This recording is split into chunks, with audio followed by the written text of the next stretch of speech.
I'm a bad passer.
Make it go closer. Like that. You can't really tell. What are you doing, Beth? Quiet? We're going reading the map. Well, you lay down. Bus driver. Stop. And Beth. What's wrong, Coba? She's reading the map. Huh? The road.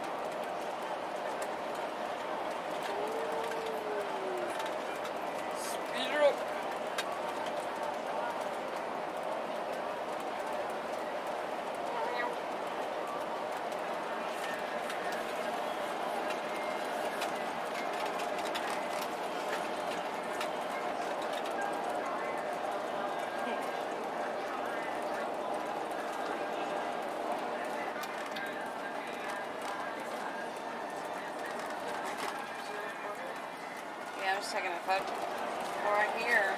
If it's something I want to take, I'll just push it down a little bit and say capture. Then if I want to take it, I'll... The longest and shortest days of the year are connected to this, the summer solstice and the winter solstice, also known as the shortest and the longest day of the year. So, as you've got the sun and you've got the earth, and the earth is rotating on its axes, then the most northern extreme point and the southern extreme point are still measured on the latitude as the Tropic of Cancer and the Tropic of Capricorn. So we're actually coming up to the shortest day of the year very shortly. Now the spy that we're about to stop at, it was actually opened back in 1976. It was about 4.2 kilometres south at Woolwash Lagoon. It had to get relocated when they put in the new highway, so it's slightly off centre, but they have placed it here. It works as a giant sundial to commemorate the fact that you are passing through the Tropic of Capricorn, and we'll be stopping very shortly for a Kodak moment for you. Now, over time, instead of being the 21st of December, it's actually the 22nd of December, which is the longest day of the year. And the degrees have slightly changed. It's gone from 23 to 23.17. And that's just because we've moved in the Milky Way and the role of the sun itself. And just coming up, it's just going to be on the left very shortly, and Barry will be stopping for us. There's also a toilet stop there for you as well.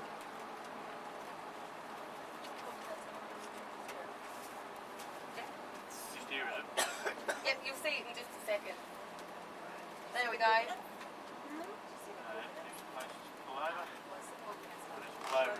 Is there a spot in front of the semi? Okay. Here we go, you're passing through the Tropic of Capricorn. It's a very special moment. I'm sure you'll all feel a very large, tingling, special feeling. Head on down. Tropic of Capricorn. I've been here before. Hey, hey. There's Amber and Terry. Oh, that's nice. You got us? You got us good? Okay. Brian, get this cord over there. On this side, baby. Those don't work too good with sun, yeah.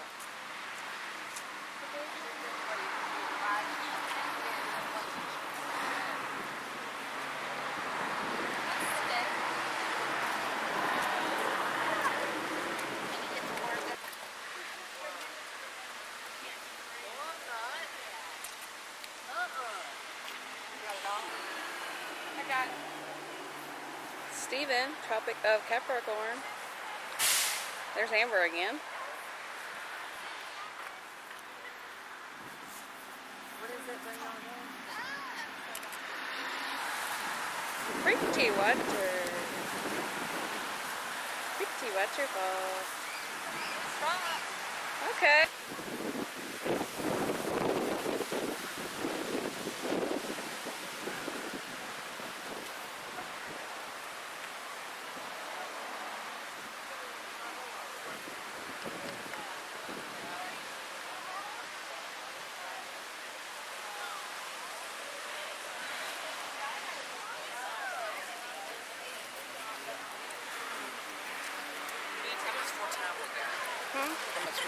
About 3 minutes.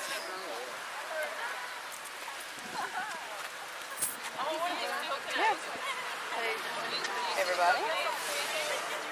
That's Jessica's hand. You think how lovely it is. No, I'm not. I'm really not. They were really. I wondered if they were long and if they didn't have a picture of that thing on there. Hey? Oh, look at it.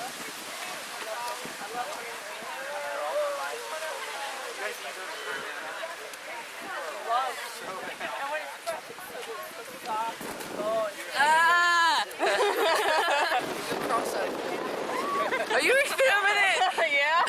Alright.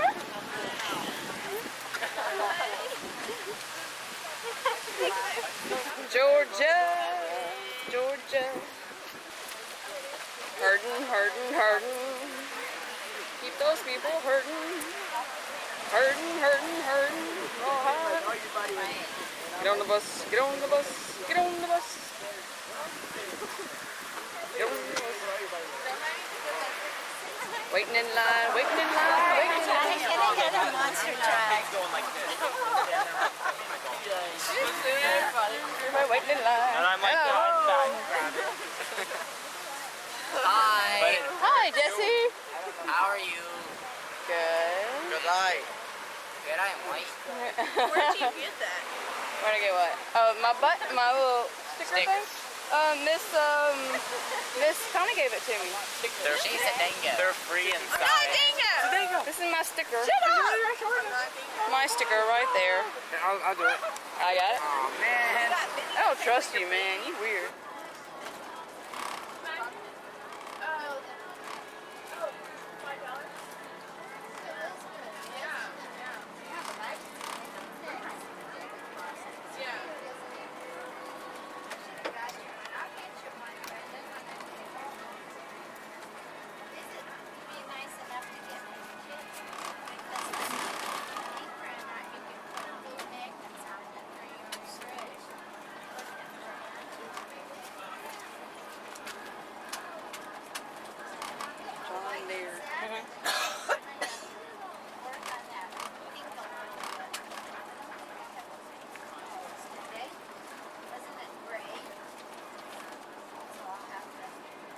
Fish and chips.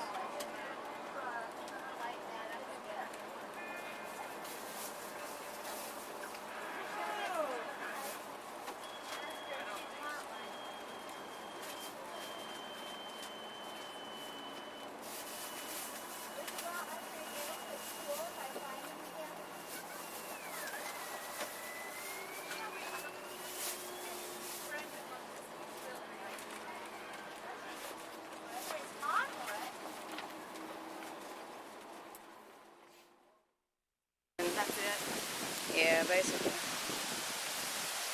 Alright, this is the pool at the, where are we at? The YEPPOON. Capricorn. Capricorn International, yeah, whatever. Resort. Hey, let's go up on there and get a good.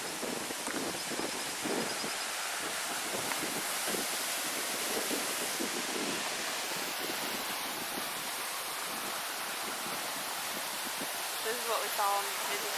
I mean, on the internet. Uh-huh. I wonder what their dick sounds.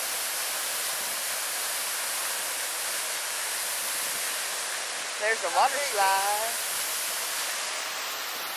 1.2 meters. Wonder how deep that is. Not too deep because you can look.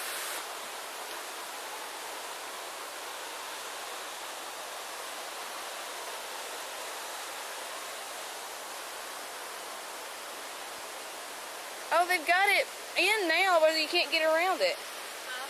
They used to be open underneath here. You can see it. They've got it filled up. Last time they didn't have it. You could swim underneath it.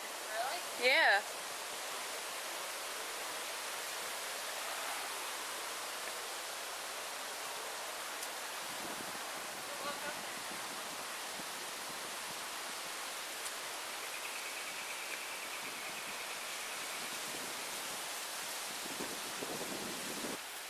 Different colors, pretty.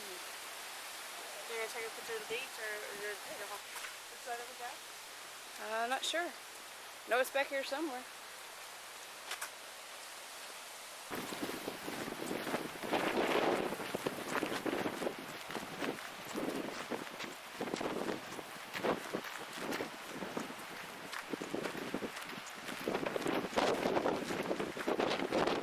YEPPOON! Really windy.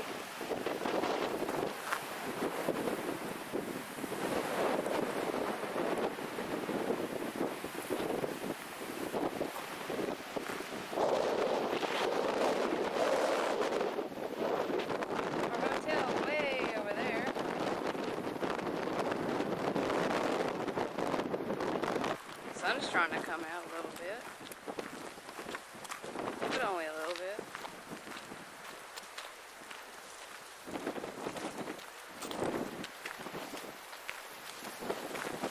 Our hotel.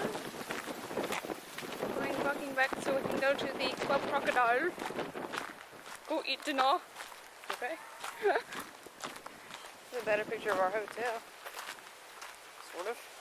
This is a pink church on YEPPOON. Mm-hmm.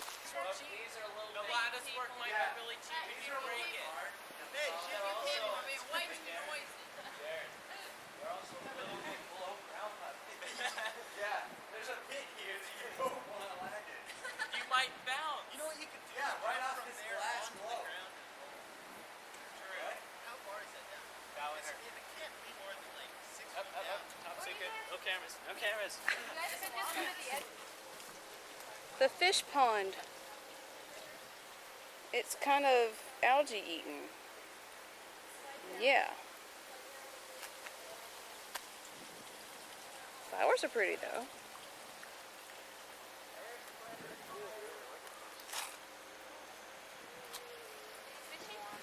Our hotel. Kind of long. Why didn't she go? Somebody uses that. No, somebody doesn't. I'm going about the water. I'm coming down there. Hold up, I'm coming down. I'm not going down this way. Got a fight going on over here between John and I can't tell who that is. Sumo wrestlers at work. What you can do with them, you can relate that to the beer from there. Now, we're going to start off the evening with social drinks in the bars that way, and we then have soup. And there's a choice of two. There's a creamy white-looking soup, that's crocodile chowder. If you've never had crocodile before, it's a lovely way to start. Crocodile chowder is fabulous. The other soup is a tomato-based soup with spices. It's thick with rice. It's a lovely warm soup for a cold night. Coming from Alaska, this is not cold like that. For us here, this is very cold. We're then going to take you, or Jason will take you for a walk outside to show you some of our very large crocodiles. These are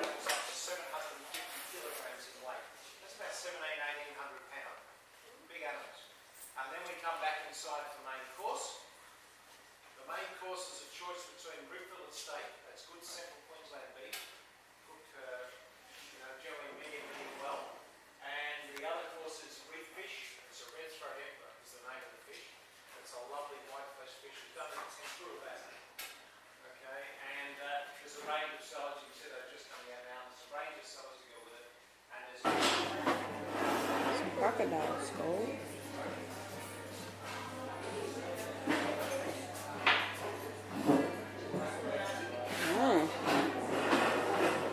Mighty sharp teeth.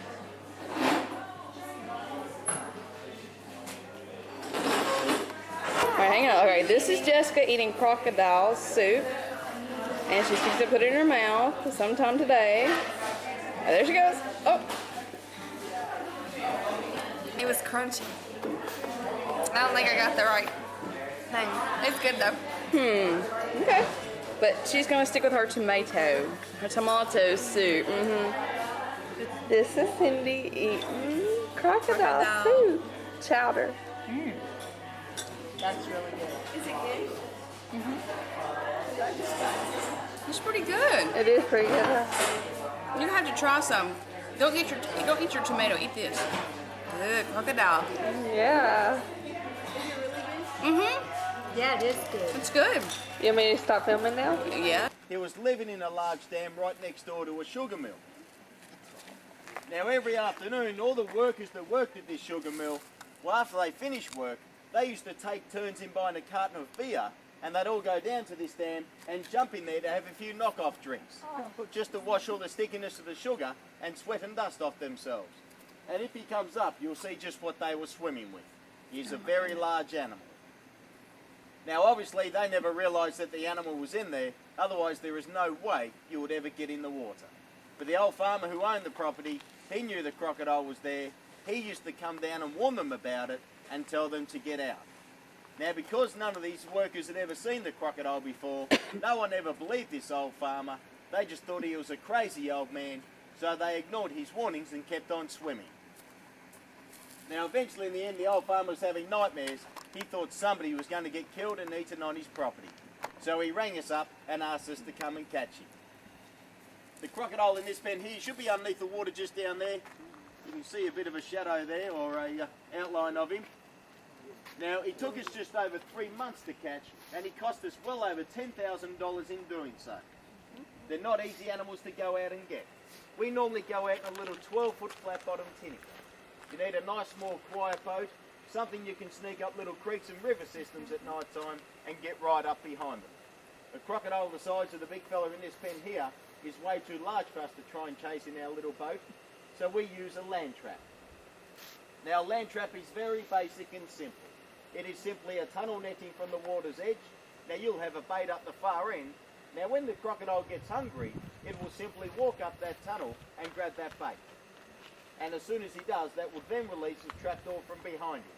Therefore your crocodile is then caught in the tunnel netting. Now the reason it took us 3 months to catch him is a very simple one. If a crocodile wants to, they can actually regulate their own heartbeat. They can slow their own heartbeat down to 3 beats a minute, which in turn means they can hold their breath for anything up to 5 hours underwater. Now if they keep their heart rate down for long enough, that will then slow down their whole metabolism. Therefore your crocodile can then go for anything up to 1 whole year without eating and still survive. So basically it took him 3 months to get hungry enough to walk inside of our trap. But as soon as he was hungry, we had him caught, and the whole town heard about it, and everybody came down to have a look at this huge animal. And you could pick out in the crowd all the young fellas who used to swim in that water every afternoon. They were turning white. Now they couldn't believe that something so large could hide from them from inside of a dam. There's a very simple reason for it. The only way crocodiles get to be large is through being very shy and very timid. In other words, every time this crocodile heard car or boat motors or people's voices, he would have dropped his heart rate back to 3 beats a minute, and he would have hit on the bottom for 3 or 4 or 5 hours. Back it off that food, please. And he'd then come up for a breath of air, and if the people are still there, he would then go back down and hide again. Now, if he didn't, if he stayed on the bank and kept sunning himself or or swimming around with there's fishermen going past, the word will get out that there's a large crocodile there, and there's always somebody that wants to take a pot shot at that crocodile. So the only way they do get to be large is through being very shy and very timid. Now listen, the big fella in this pen here is not the most dangerous one. His little girlfriend is. He's got a little girlfriend in here. She's only about 11 feet in length. She's so young, quick and agile, she'll lunge out the water and run around your feet before you even realise that she's there. Whereas the big fella, well, he'll send a tidal wave before himself. Now, as I was saying, all crocodiles do all their hunting through vibration, and they are very sensitive towards any vibration whatsoever. In fact, the crocodile is that sensitive to vibration that if there was a dog up the other end there, and it was just lapping at the water's edge having a drink, the big fella that's down here somewhere, he could sense that vibration, go underneath the water and close his eyes, and hone in on exactly where that dog was. He would then swim up to it from underneath the water and then lunge out and grab hold. Now you can see him coming up the surface here. I'll just drop this meat down next to him. He should respond. Oh, he's going to come out. Come on, buddy. Come on up here. Come on. Like a little dog. Come on. Here's a beautiful big animal. G'day, buddy. How are you? God, he's huge. Come on. Oh my goodness. As you can see there, he is a fairly large animal. Well, it's pretty hard for you to see because he is still in the water, but he is a beautiful big crocodile. And you could just imagine the surprise on those fellas' faces when they realise that they've been swimming with a crocodile this size. Come up here, come on. Come on up here, come on. Don't think he's going to come all the way out for you. It's a bit cold for crocodiles tonight. Crocodiles can't regulate their own body temperature. They have to rely on the outside temperatures. Now, the last week has been very cold for crocodiles, so they find it very hard to move around. They really have to rely on the sun to be able to get up on the bank and move around.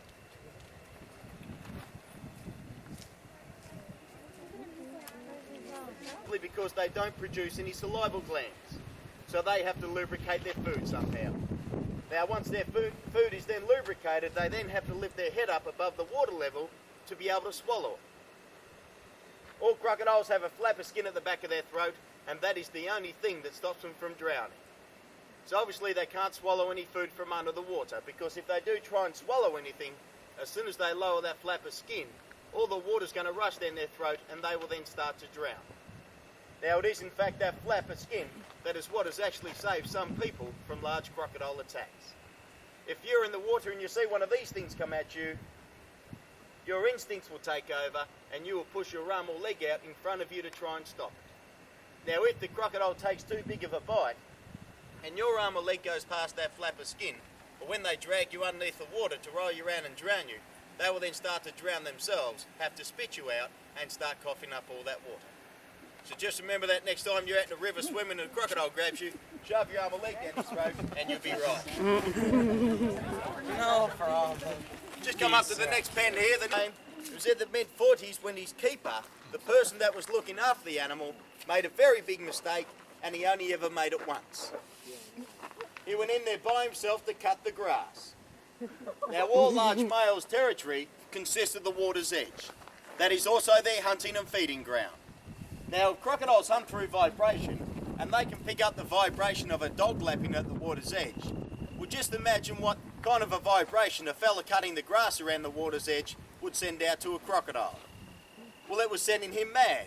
His keeper's gone in there by himself to mow the lawn, and as soon as he got close enough, the animal that's inside of the water here simply lunged out from behind him. He grabbed him by the shoulder, took him to the water, rolled him round and drowned him, but then spat him out. He wasn't hungry at all. He just wanted the vibration to stop from inside of his territory. Now, the zoo didn't put the crocodile down simply because it wasn't the animal's fault.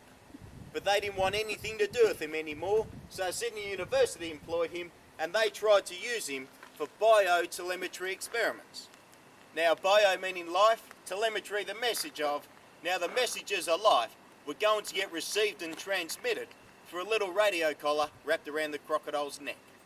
Now, this was a good experiment. It was towards the conservation of crocodiles. Now, they had spent a lot of money setting this experiment up, but they forgot one very basic, simple little thing: batteries. They didn't want to release him out in the wild only to be able to track him for a month or so before the batteries went flat. So an engineer came in and he come up with his bright idea. All crocodiles and alligators have an armour plating along their back. They have some very high rail scales. He simply drilled 2 holes between 2 of these high rail scales and put a stainless steel bolt through. He then stuck a solar panel on top of that stainless steel bolt, so whenever the crocodile basks in the sun to warm his blood up, he could recharge the batteries for him. Now, it was a good idea, it never hurt the animal at all, but obviously he felt uncomfortable because as soon as they released him, he rolled around and smashed it all off. So they recaptured him and modified the whole system. He smashed that off also. They tried it once more, he broke that as well. So eventually in the end they gave up after they went through $180,000 worth. And after that they just sent students out the wild to observe instead. Now we got him a little while after that, and when we got him back here, we couldn't believe just how much of a cranky crocodile he really was. Now we thought maybe he was cranky simply because he was lonely. So we gave him a girlfriend. And he killed her that night. So he's not going to get another girlfriend. He can live in solitary confinement for the rest of his living years. He is an old animal. He's actually almost 80 years of age now. So he's basically in the last decade of his life. But even though he is very old, we still have a lot of trouble with him here when we come in to mow the lawn. He reacts very violently towards any vibration around his territory. So basically it takes 3 of us in this bin here to mow the lawn. Now we need 1 person on a lawnmower, and that's usually a work experience student. We have 2 others with long poles. Now what we'll do, we'll send 1 person up the back here with a very long pole, and they will start to slap that pole around the water's edge.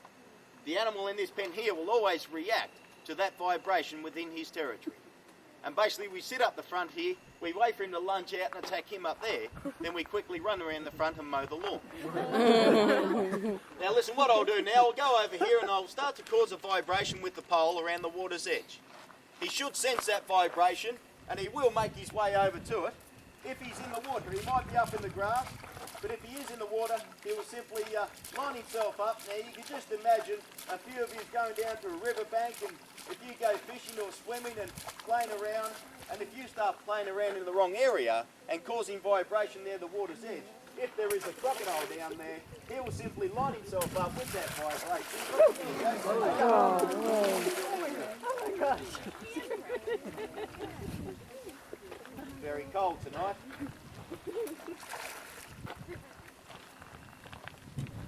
You see his tail swell out there. You can see the way they do sneak up on all their prey. They really give you no sign where they are or what they're doing. It's fairly easy to do this tonight because he's so cold. I mean, we've had, the weather's really been terrible the last week or so in Australia. Everywhere it's been that cold. And the crocodiles have to rely on the sun, so they're struggling. Listen, we might race up to the next pen since we haven't been called back inside yet, where we have our largest crocodile on the farm. Much. That is simply too cold. With the big fella here, he'll simply lay there, and I mean, he's been laying there for over a day. You could simply walk up behind him. He's too cold to really move too much. You can see that there. It's like, don't touch me. There's nothing wrong with him. He is alive. He's just very cold. He's waiting for a nice warm day, just so he can heat up enough blood to manoeuvre around. You can see he's got a leg missing there. Now, he could have lost that leg when he was a little baby. Maybe a bird or a fish pulled it off, or maybe he lost it in a fight with a larger animal that is still out there over territory. A lot of your really large crocodiles have lost limbs through fighting for territory. Now, as soon as he did lose his leg, all this animal here had to do was simply cut the blood circulation off to that part of the body. Therefore, the skin will dry up and heal, and it will not affect the animal whatsoever. So they really are remarkable survivors. Thanks, Brooke. All right, well, listen, all our main meals are ready back inside now. How you doing? How you doing?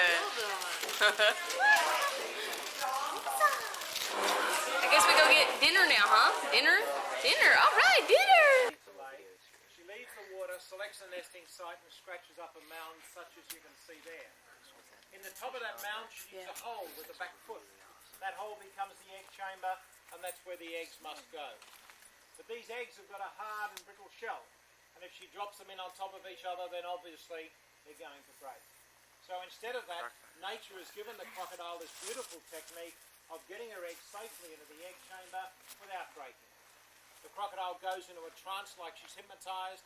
She lies across the top of the nest, and every egg she lays, she catches in her back foot and lowers it gently into place. Now this is a highly sensitive act that goes on for up to 80 eggs. They're all laid into one sitting, and they normally lay about 50, but you do get exceptional years and exceptional females that lay more. Now at the end of that time, she covers the eggs up with more grass and stands guard, because during egg laying, she produces maternal hormones, and it's the mothering hormone in her system that makes her into the really good mother that she is. So if you go anywhere near a croc's nest, she has a duty and an obligation to protect it. In reality, we criticise crocodiles for the same things that we admire in human society. When mothers look after their household and the kids, we think it's fabulous. When crocodile mothers look after their household and the kids, we think the damned animal should be shot. You know, when human fathers go to fight for their country or their territory, we give them a medal for bravery. When crocodile fathers look after the water's edge, protecting their community, the animal's got to go. So there's double standards. As long as you can understand that, then you don't have to have those double standards from now on. Now, there are 3 warning signs here to warn you about the presence of crocodiles in an area. First sign is the nest itself, and it's a fairly blatant sort of display. It's easy to see, and once you know what they look like, you can't make a mistake about them. They are big, scratched up mounds of vegetation. That nest in there is now 7 months old, so it's starting to rot down. So you can imagine what it might be like when it's newly done. All the ground around it is bare soil, because they've scratched up all the grass from there. And so you've got a mound of vegetation surrounded by bare soil, and the second sign is a wallow. And that's the puddle of water, just over the other side there. And that puddle of water in there, she digs that out so she can lie there close to the nest and guard it. And that's the good motherhood thing again. Good mums don't go far away from the nursery. And the third sign is the crocodile slide. And you can see the pathway going up the bank over there, either side of the tree, another one over there. And down between this wallow and the next wallow, there's a pathway going down there and over the bank over there. That's called the crocodile slide. Now, if ever you find yourself in a location like that with a crocodile approaching you, please understand you're in trouble. And whatever you do, take no notice of the barroom experts about crocodiles. Every pub in Australia's got one. And these are the people who will tell you that crocodiles love eating rotten meat. Well, it's not true. They prefer it fresh. These are the people who will tell you when a crocodile grabs hold of you, he stuffs you under a log and saves you for another day. Crocodile Dundee said that in one of his movies, and even he was wrong. And these same people will also tell you if you're ever chased by a crocodile, you should run around in circles or zigzag. It's a load of nonsense. You just take big steps. Because as soon as you get out of that territory, the sooner the crocodile will stop chasing. Now just reverse the situation and think about you going back to that lovely resort you're staying at tonight, and you walk into your bedroom and you find there's a crocodile in the middle of the floor. You don't really want to catch it.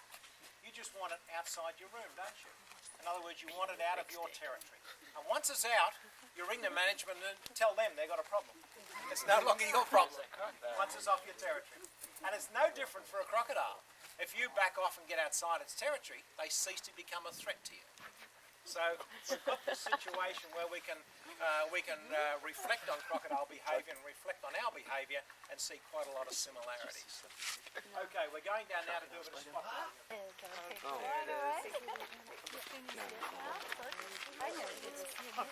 It looks big to me. She's got a bit of a problem. She's very low on the pecking order. We named her after one of the bus drivers that comes here, and whenever anyone had to be put off work, if there was low business, Shirley, the lady bus driver, was always put off work. And so in sympathy to her, we call this crocodile Shirley. This crocodile had no territory, no space to call her own. She was beaten up by all the other females and chased out by the males, and she was really a very sad and sorry state a few years ago. And then we changed her location from lake number 1, just behind us, into this lake, and all of a sudden, she found a space. So then she's now got a territory, She now lays fertile eggs every year, so she's obviously seeing a guy out there. And we're very happy with what's going on with her. She lays us about 40 to 50 eggs every year. She's only very young, and we imagine that can only get better as time goes on. Oh, yeah. Okay, but you must have your eyes behind the beam of the light, otherwise There he you is. won't see them. You guys see it? Little babies, what? That's a long way away, but you can pick it up. You've got to have your eyes behind the beam of the light. Otherwise you get picked up.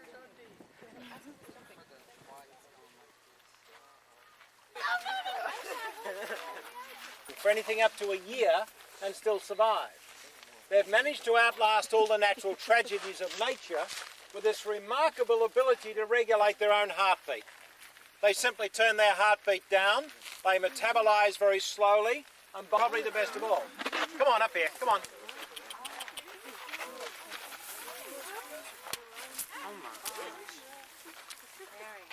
Now this female here belongs right over the other side. She's still looking after a nest. That's why she's so thin.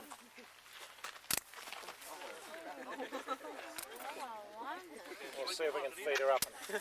Oh, there it is. Yep. She laid us 36 eggs only, this crocodile, but you know, that's not very good. But this has been a poor year. Out of that, how many of you survived? Well, they've already hatched out, and we've got 33 out of them, which is not too bad. And we would expect about a 10% loss over 3 or 4 months. So we go down another 3, so we're down to 30. Oh my God. Is that one out there? What is it? It's Good. In the wild, the I natural can't things have are other too animals. many coming up. In captivity, when we keep them in I don't. I don't know. I mean, she can't see the piece of meat that are still Stick. diarrhea and scouring, all those things are messy. They're very different to us in the way their blood circulation goes. And they're very different. She got her hand on the food right there. You can't have a crocodile I understand. antibiotics. I don't think she knows it's food. Uh-huh. I don't think she knows it's food. There's a crocodile that was sick as a baby. We nursed it back to health and got over its stress, and then we go around. Okay, Mr. Alligator. We've got to go through those processes.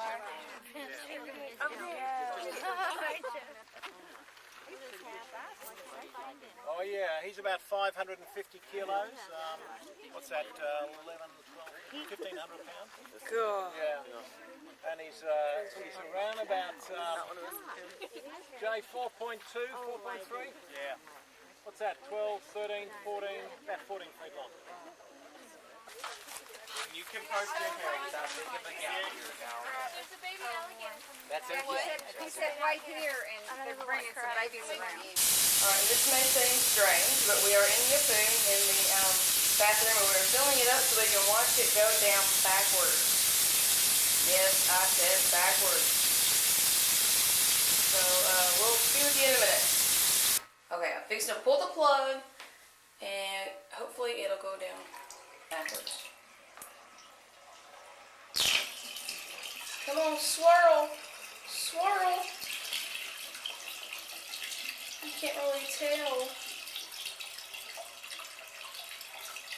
You can't tell.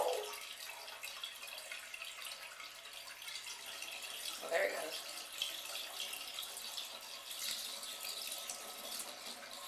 You can tell. Yeah.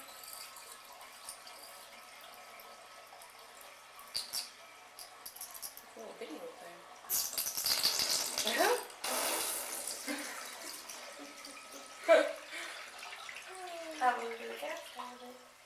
How, and this is how all the commodes flush.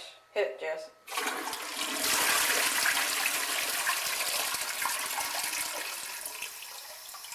And let's go.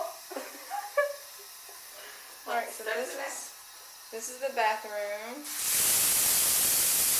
Pretty nice, pretty nice.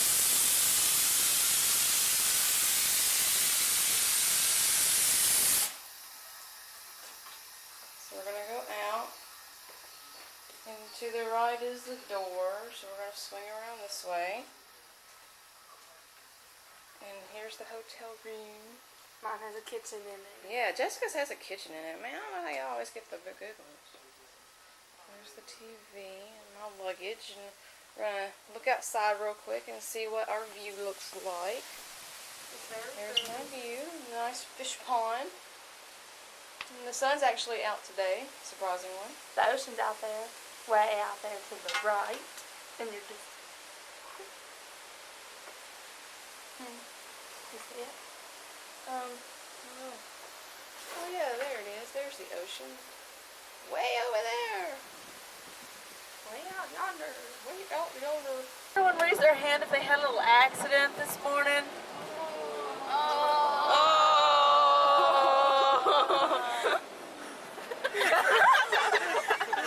We're in solidarity for Beth.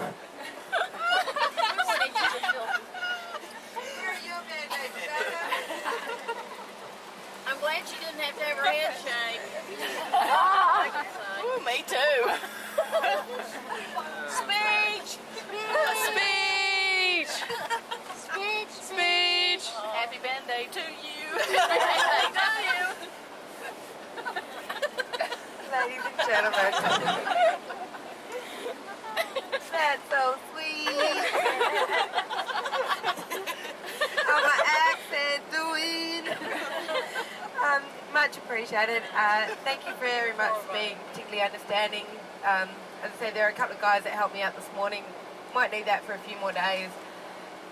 Just till I sort of like got full usage of my hand, but it's much appreciated. I'm glad you can see the funny side of it. And if nothing else, being the butt of your amusement, well, hey, it's all part of the job. Lovingly. In all honesty, in all fairness, I'm going to do a vote here. And please do not let any loud, abusive words from the coach driver interfere with your decision here.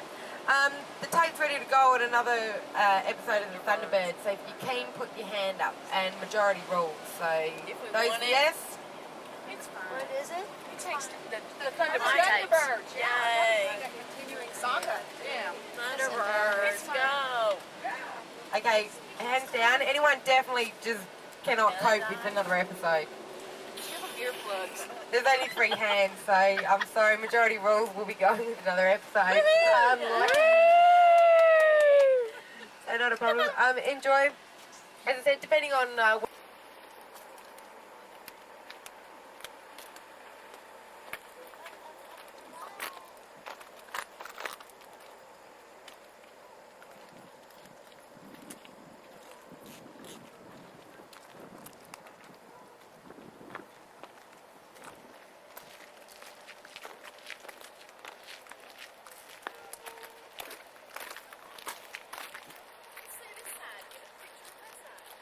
There's like 3 men over here doing some kind of dance.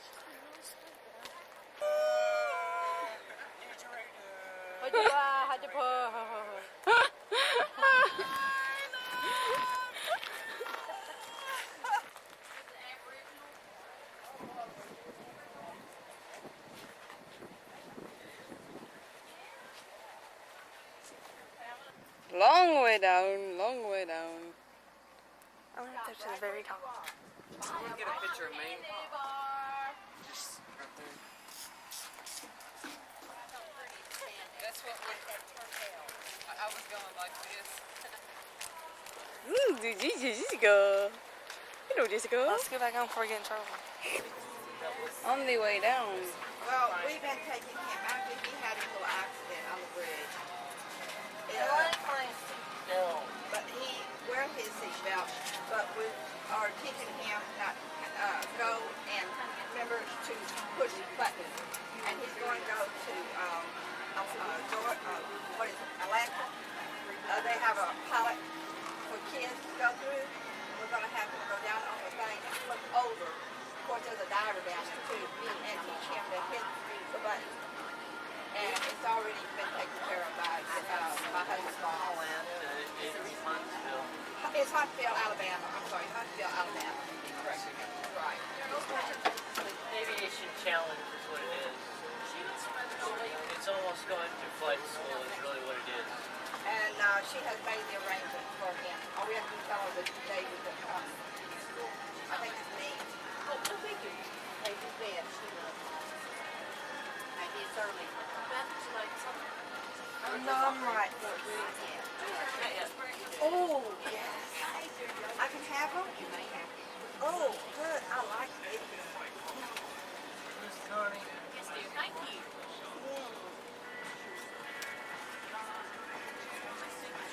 I have to share.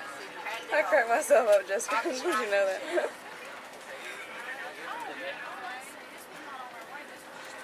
There's the liqueur over there. Extra special stuff about me. Thanks, Beth.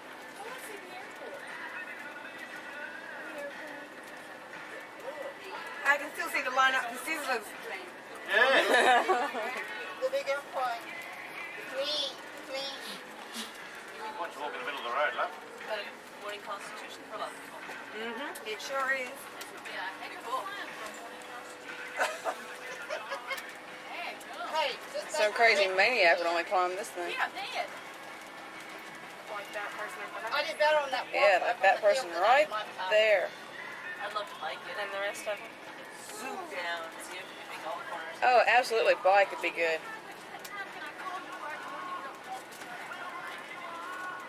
There's an airplane going down over there. I think you're telling Is me it very crashing? quiet. You're not calling her. It's gonna land. It's behind the train.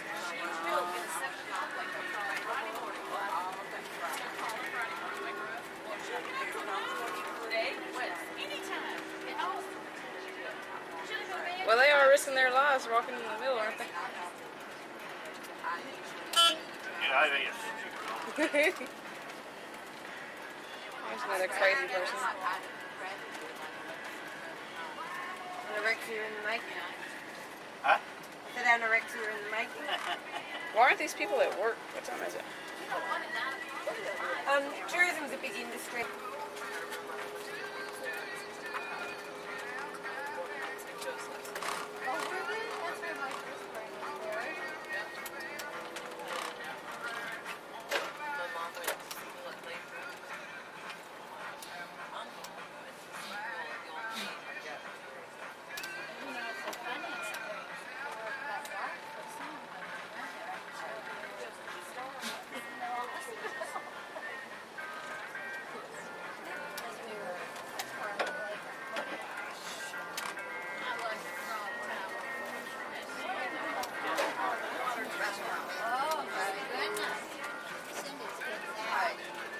I got it. It's cool. A big frogger. It's pretty. This reminds me of Philly.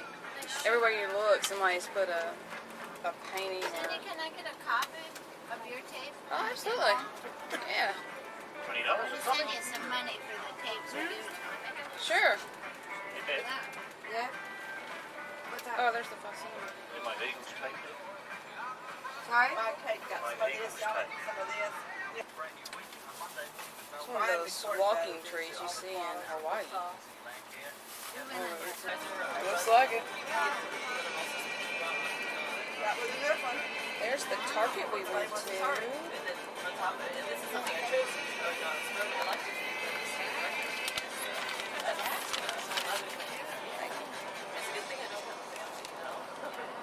And there's our resort we stayed in last night, the New York. And the McDonald's that Jessica and I went to. There you go, Liz. Sorry? There you go, Liz. But Elizabeth? There you go, all right? Yeah. You look a little bit down. Sorry? Look a little bit down. Oh, yeah. Don't let it worry you. Whatever it is. They're still lined up at Sizzle. Go team. I love that place. We ate at this restaurant last night. that's where Jess and I ate. That, They done? Yeah. add more cutlery. This is where we stopped. Yep. This no, I'm going to have one, eh? A frosty mango. I'm ready for a frosty mango myself. Yeah, I'm going to have a frosty mango. This is frosty mango up here. I'm expecting it to be open at this hour on a Monday morning. Sorry about that. Didn't pay the power bill.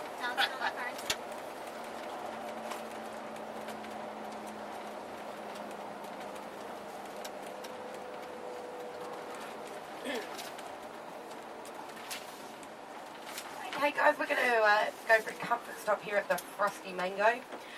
You've got about 20 minutes, so if you could organise to be back on the coach at about 10 to, that'd be good. And just a reminder, please no dairy products when you get back on the coach. Thank you.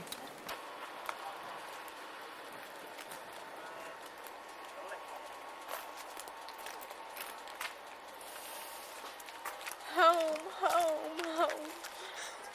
I miss home. I don't know. Maybe there's something wrong with the telephone.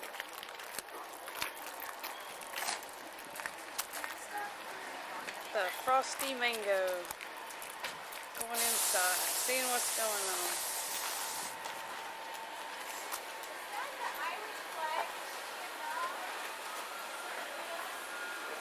Hello.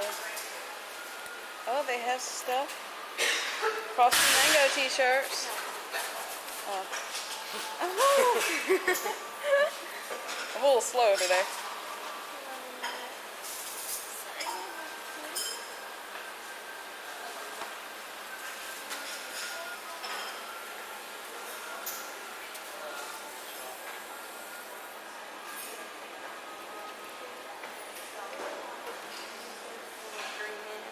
Come on.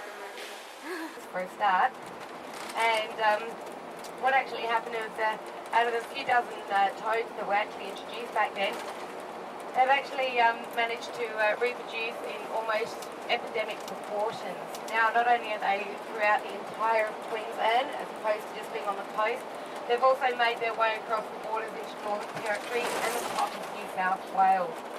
One of the reasons for this is the cane toad can actually lay 30,000 eggs in a year. Now, our native frogs and toads, they can only actually lay 1,000 eggs in a year. So you can see there where it's, they've literally just gone out of control. So you will, some of you may have already seen a few cane toads.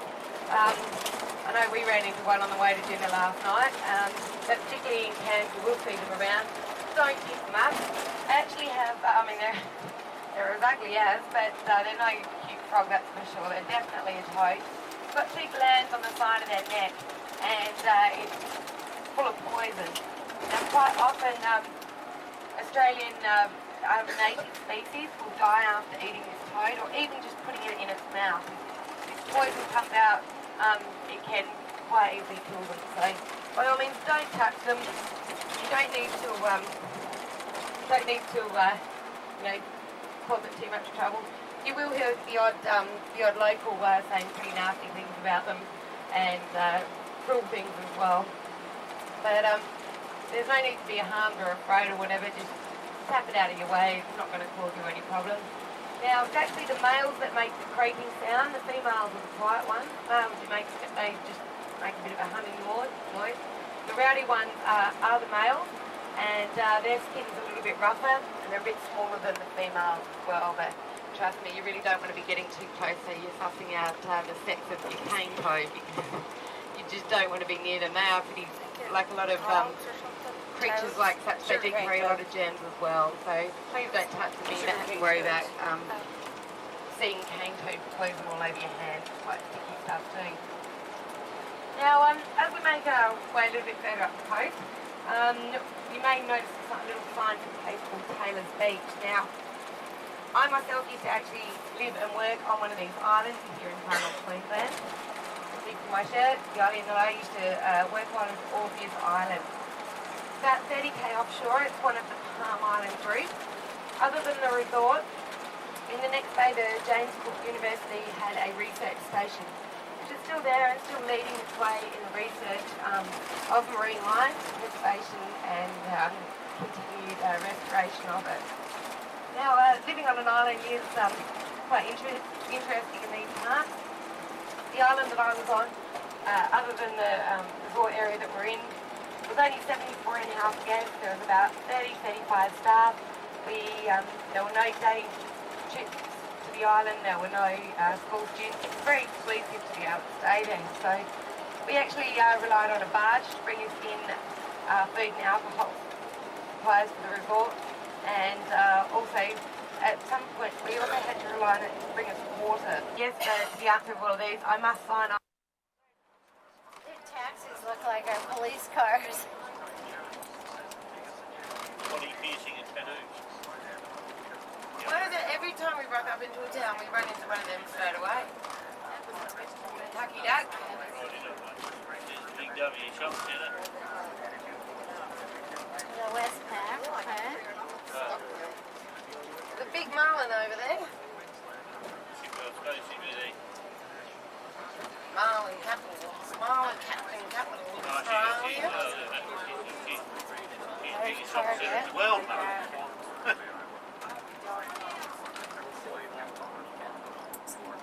Great job.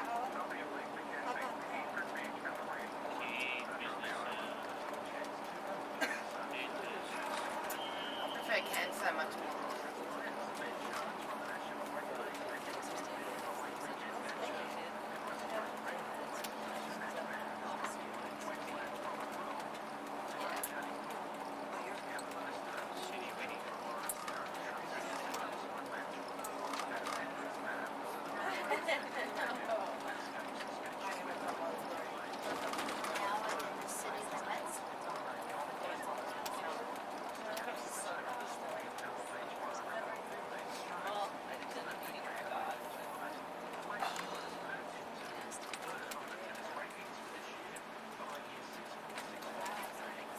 What's the name? Beat Sanders.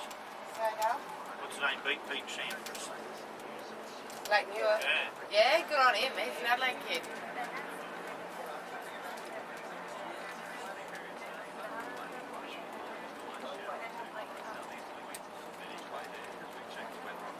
Heading for a top 26 tomorrow, Manel. Yes. That's our 26 Alright. That's what I'm going on. It's like 76 degrees, something like that. 78. Nice day. Nice day. Maybe not quite as warm as yesterday, but Hey, nice day's good. possibly still will need wetsuits. We'll just have to wait and see. Sometimes it's really still out there. Sometimes you've got a bit of wind.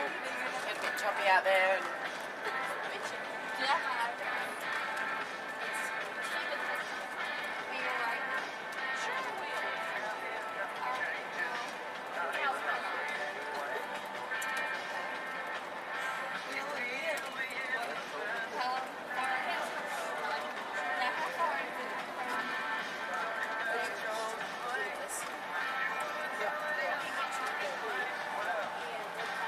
about king. About king.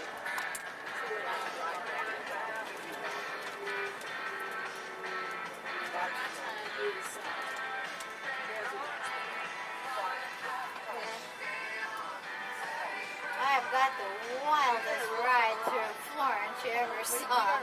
I could imagine Firenze. Being right in the front, look down, there's a car right 2 inches in front of us.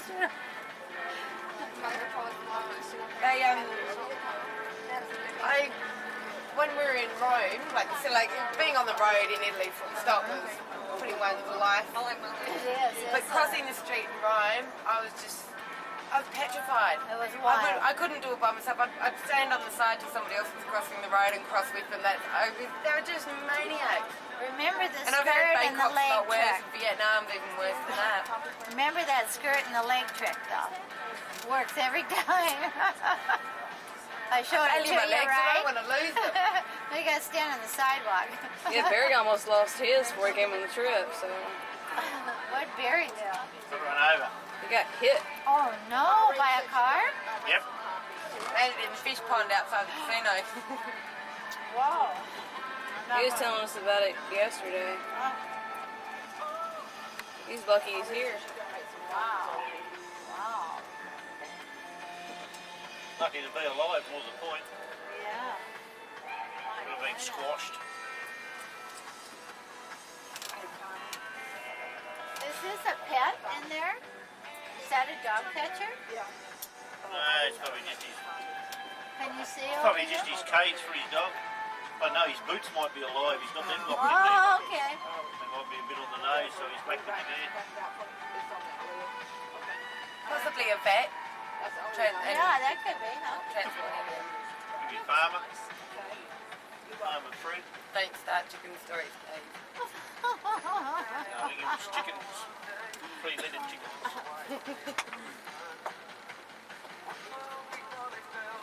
And right now, that man right there has no idea he's on camera. Neither does Barry, the traffic controller over there for the school children. Oh, we're getting buried? Yeah. I think we there should he be is. charging commission for these videotapes, you know? City by Spencer Street there, anyway, I think. Yep. Same man.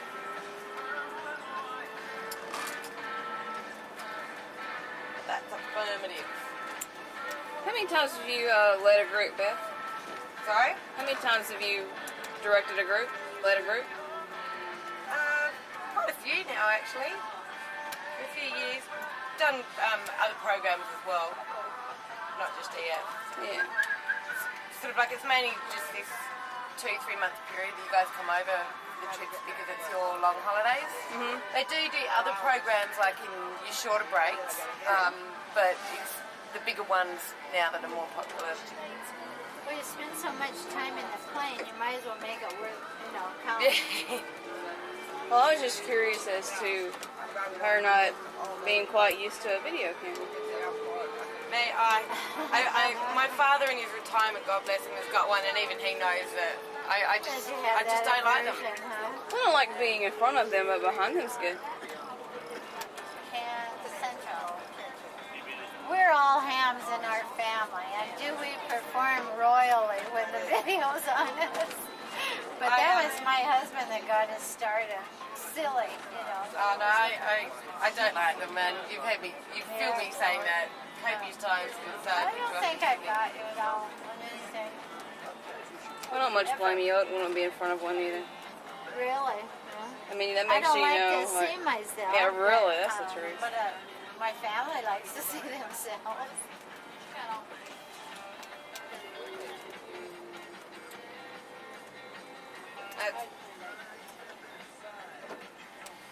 Right up close to the car. A couple times I've... Turn left, I think, here. Yep. You are in a turning lane, aren't you? Oh, no. We can make it a turning lane.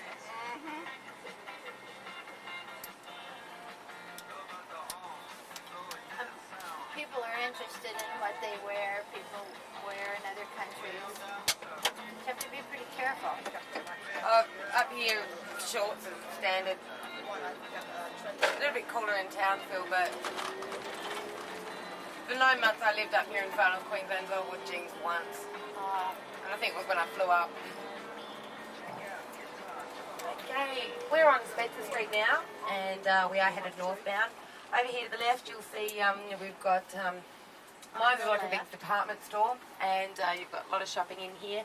To our left, the street's running down, and the next one's a couple paralleled over are the main city grid, where you will find anything to tempt your taste buds, shopping, banks, any type of facilities that your heart may desire, your purse need, all that kind of stuff's just in there.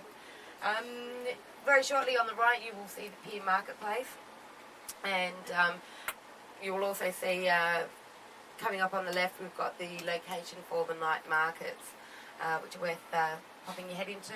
And we're just going to continue up here, and I'll point out the turn off for the hotel in a moment. Is Regis or Regis Bridges. is a hotel?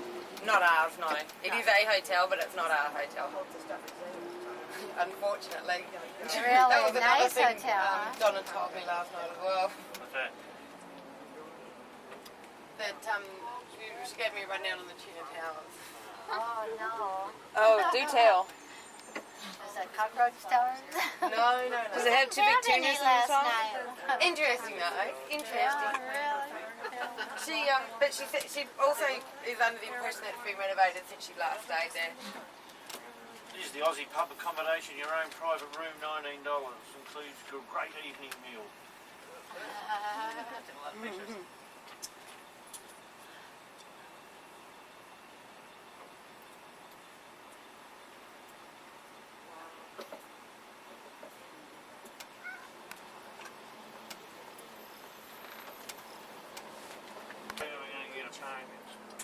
This it? That's Yeah, water it is. size.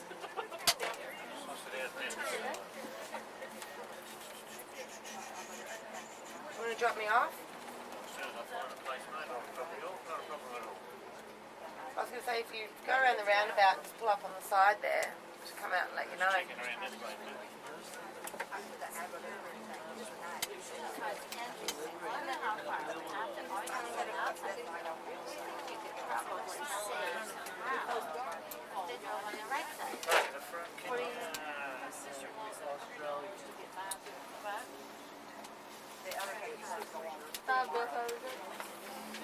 Just like real pose? Yeah.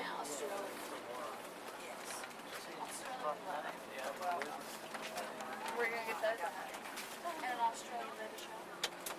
About 3 months back. Just have to get in and find out what's happening. Under single seats and in clearly marked lockers throughout the vessel.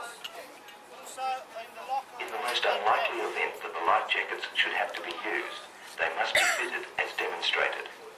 Place the life jacket over your head with the arms through the tapes. Pull tightly, cross at the back and tie securely in front. As required. Life rings are situated outside on the main deck, fore and aft, for use in the event of a person falling overboard.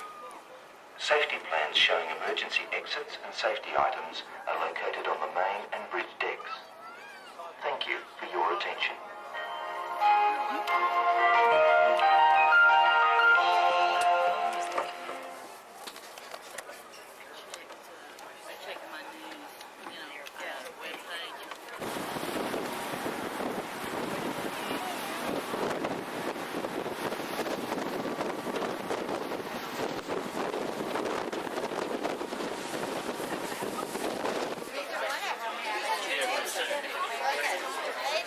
Where are we going? Oh, we're going to the Great Barrier Reef. Oh. On Quicksilver. Oh, very nice. Checking out all the mammals. Ooh. And the fans of some of these people. Way back and forth.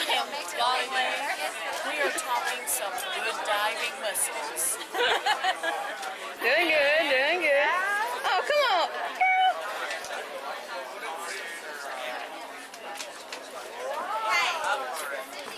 Are you going snorkeling? Yeah. Yeah. Did you bring a shirt to wear over your bathing suit so you don't get sunburned? No. They said to minimize use of sunscreen. Yeah. Okay. Well, I don't have that much on just on my face. If you're gonna be snorkeling, then it's gonna all be on your back. That's true. Yeah. I guess I could wear my shirt. So then you wouldn't have to.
Oh, cool.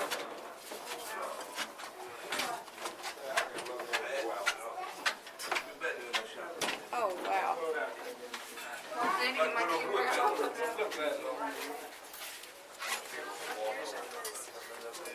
It's a fishy. Hello, fishy. Oh, there's a lot of fish. Non credo che... Ho mandato un video di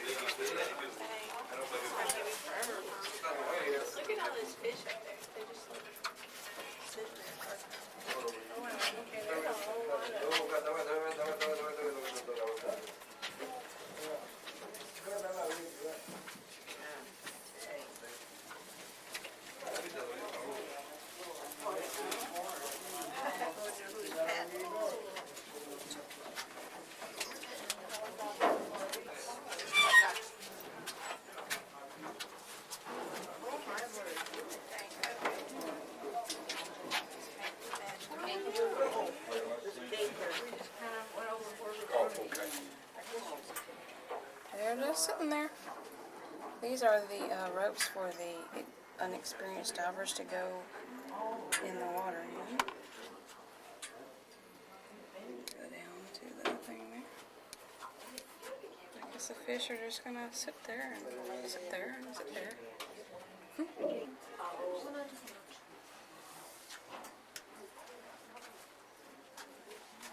What you looking at? I was just trying to see if I found something.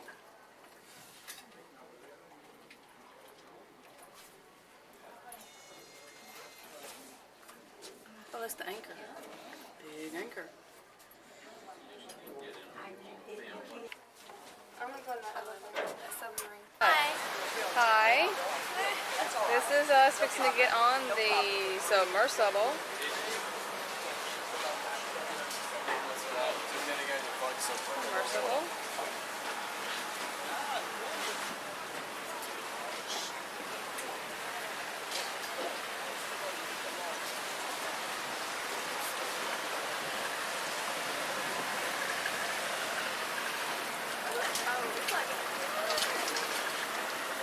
Look how blue it is. That's just amazing.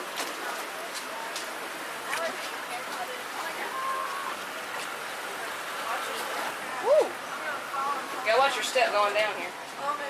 Stairs. You saw me making down these stairs. The part with the jack. A fish. Look at the fish. Watch it back, sir. There's a seat for you. Hi guys. Hi, come on left. There you go, sir. Forward up to the seat left. It's fine. Too easy. We can get a lot more in here. There's another top section to go, yeah? Vents on the right hand side, you can adjust those to help keep you cool. And we do request that you leave the windows closed at all times.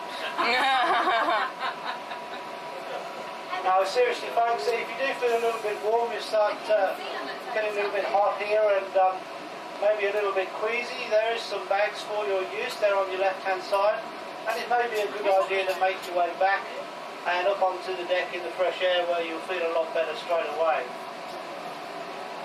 For those of you folks who are sitting right there at the front, You got the good view. well, Can you see that? you've got a bag in your hand and you're walking back. People move. People move. Okay folks, welcome to Agincourt Reef, and upstairs driving we have Gavin. It's his job to get us nice and close so we can get some nice photographs of a good view of the corals and the fish life. I'm sure that most of you are aware by now the Great Barrier Reef is in fact a living organism. To be more truthful, it's billions and billions of tiny little animals called coral or marine polyps.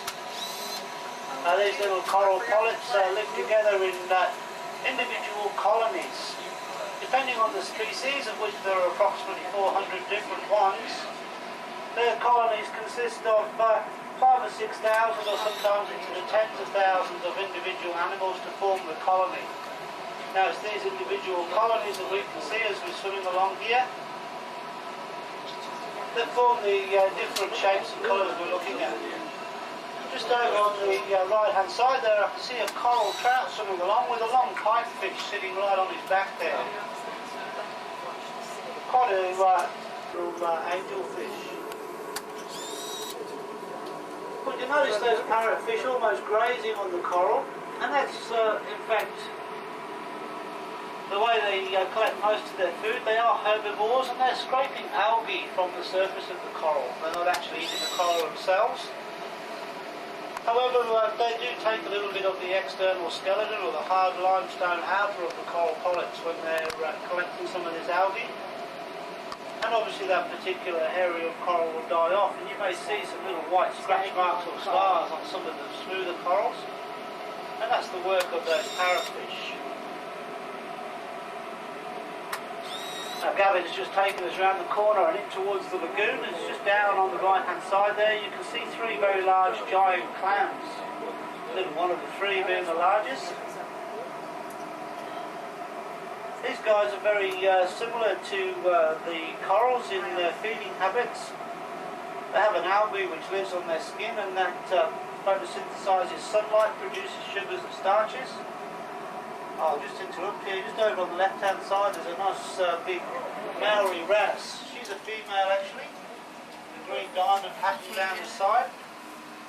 Just moving them towards the boat. Very nice fish. So called because of the markings up on above the eyes on the forehead. Very. And Garen's just taken us through a very narrow gap, and just on the left-hand side, if you look down towards the nice blue colour with some very light blue tips.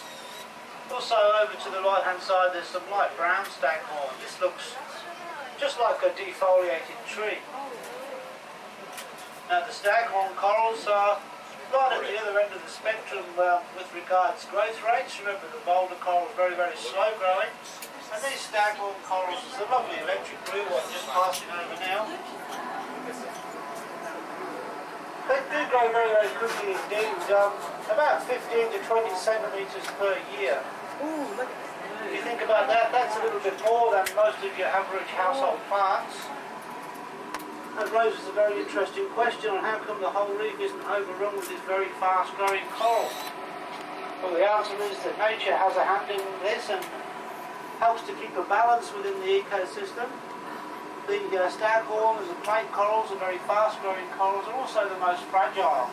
They get broken off with the wind and the wave action, and indeed gnawed away by those parrotfish. So they have a very short lifespan, whereas the boulder corals are very hard and robust and can withstand the rigours of the worst ocean storms.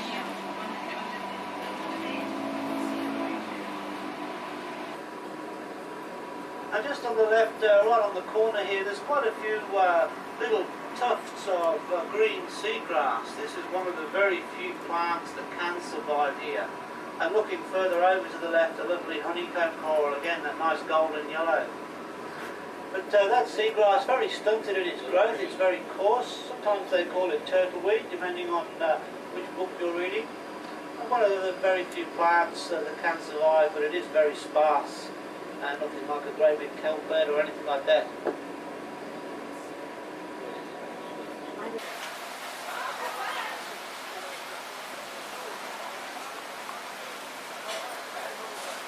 There she is. Hi, Miss Connie. Hello, and I'm fixing to go up in a helicopter for the very first time. Me too, and Ashley and I are going to go up in a helicopter. Dun, dun, dun. Yeah, really.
my shoulder for you.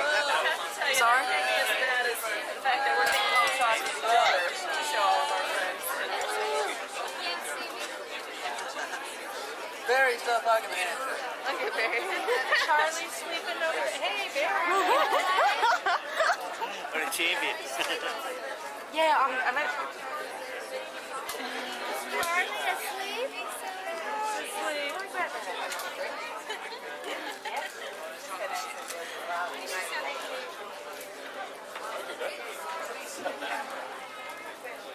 Put it down here. Hello. What you doing? Well, I got mine in a big cat, so mine's doing pretty good right now. Ooh. What did you do today? We went snorkeling. Put the helicopter thing on so I can read it. Say what? Oh, I know, but I forgot.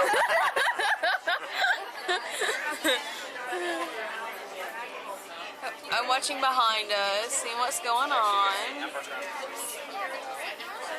Do you take it? Yeah. Getting everybody. Oh, that's nice. And what did we do? We went snorkeling and we went to the submarine and a lookout, underwater lookout thing. And now we're gonna go back to the hotel room and take a shower and cut her bangs again. And then we're gonna go to what are we going to? A free dinner, sheep shearing thing, and probably have some fun and what else? Go to bed, play cards, and then get up in the morning. And then what are you gonna do tomorrow? Probably shop. I draw. Shop till you draw. And what you gonna get me? Nothing. What are you gonna get me? I don't know. I may find something out at the Aborigine place. Okay.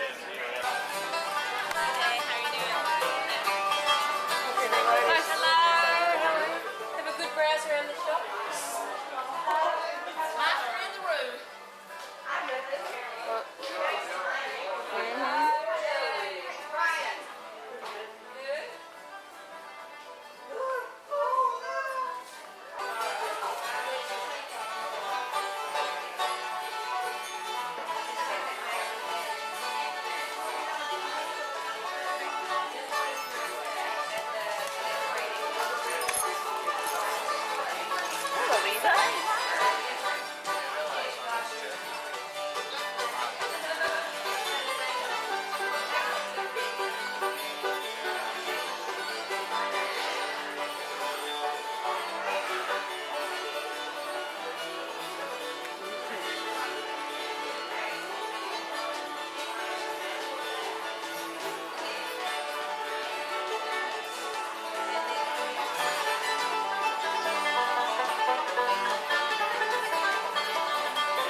Baby bat.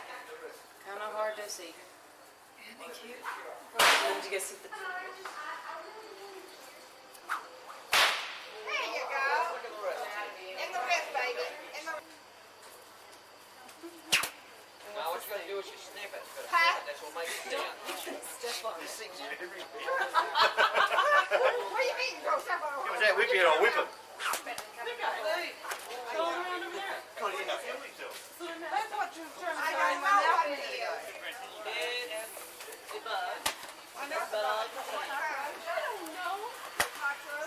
It's breaking the sound barrier.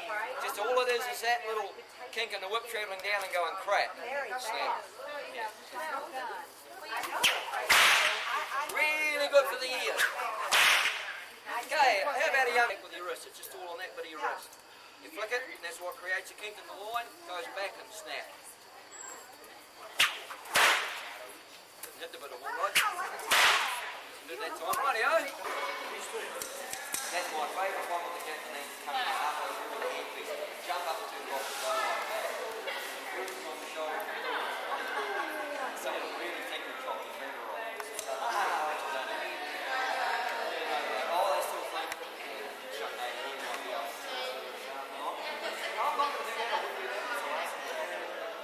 another way of testing it. Quite simple.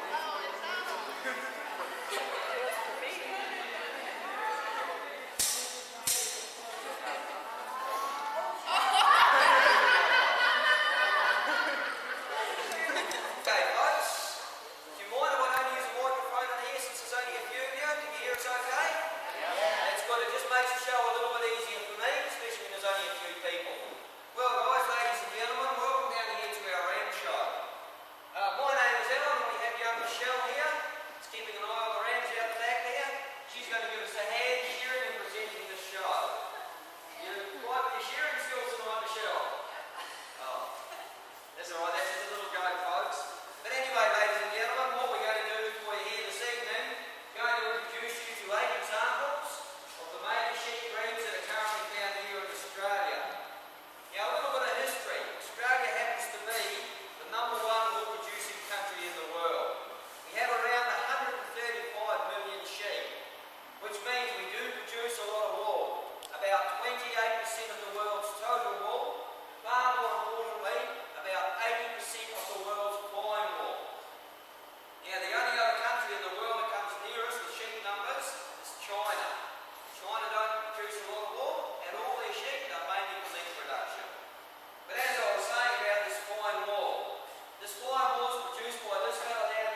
His problem was he used to run in here, run into the chairs. He couldn't see where he was going, so quite lucky tonight. Our other Dawson Horn wasn't quite so lucky. He did a lot of damage to himself, to the people, to the chairs. So we whipped his horns off and he could see where he's going. That's where these ones come from. But where was I? He's happy now and there now. So young Bluey over here, jumping out of the air. A little pack of athletes tonight. Now Bluey is what we call a crossbreed sheep. He is a cross between about 2 or 3 different breeds. The main reason why we have Bluey on display is this unusually coloured wool we have down the front here. That's what he produces. Now in a commercial property he's not like just one little handful of that black wool amongst our white wool here into one of these bales. That downgrades that bale from being a fairly good wool worth about $1,000 to being worth about $100. There's nothing wrong with the wool, you just can't buy it. Can't do anything with it. But if you're a person that does like to do knitting, like the home crafts people for spinning, that's what you're after. That kind of stuff. Right, now we come back over here to the big fella who I'm surprised is not in here by now, the Suffolk. Now the Suffolk is the heaviest,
always be a bit with them, if you know what I mean. Now, there's a bit of history made with these, excuse me. Back in 1892, there was a young fella by the name of Jackie Howe. He was a Queensland shearer, picked up a head of shears like this, tore his shirt off, no sleeves anymore for me, made the Jackie Howe singlet. He also shore an amazing 321 full-grown sheep in 7 hours and 40 minutes, created a world record. 21 I could handle, 300 is way beyond me. Now that record still stands today, is what we now use as mechanical handprints. I'll get the other one. I'm going to share with my silver handprints while I can better than the red one, because it has a slightly different comb on it. Now, what we do with the handpiece, this was fully developed about 1904, hasn't changed very much. We just have a wider comb. Compliments of my predecessors from over the ditch. Bring out a decent wide shearing here, make shearing a lot easier. Now the comb is the same principle as what you would use to comb your hair with, except it's very sharp on the top. Place it on the skin, drive it around in a certain pattern,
go.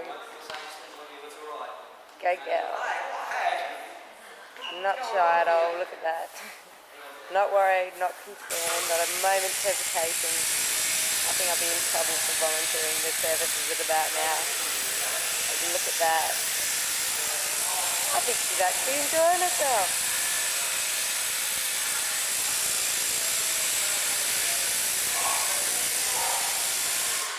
Nathan, if you ever get sick of teaching, tremendous job. Lovely coach. Well done, mate.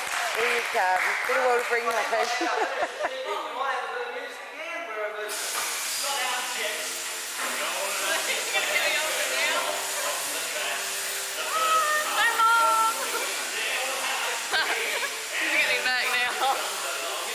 Mate, compared to what you've got of me, this is minimal. Here, have some wool. Oh, from me? You can fit a few yarns with that, darling. Well done. The sheep shearing. Thanks, Beth.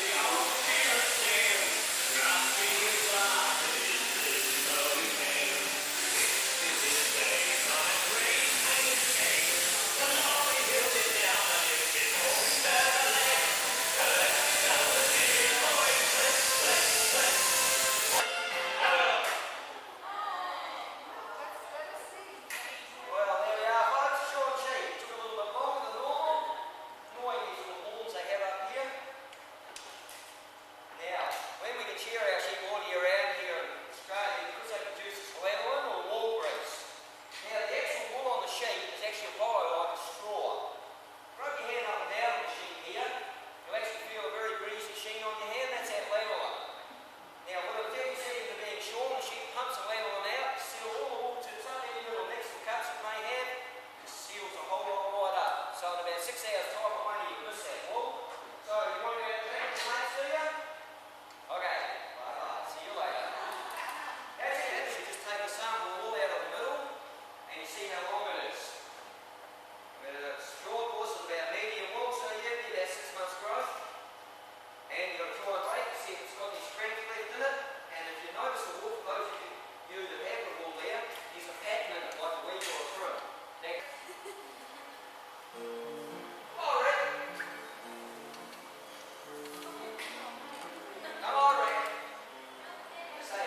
is so. Hello, Mr. Emu. I don't think they like those classes so much to do. Probably It's hard not. for you to see them, but Yeah. Probably nothing. oh, look at the moon behind them. Look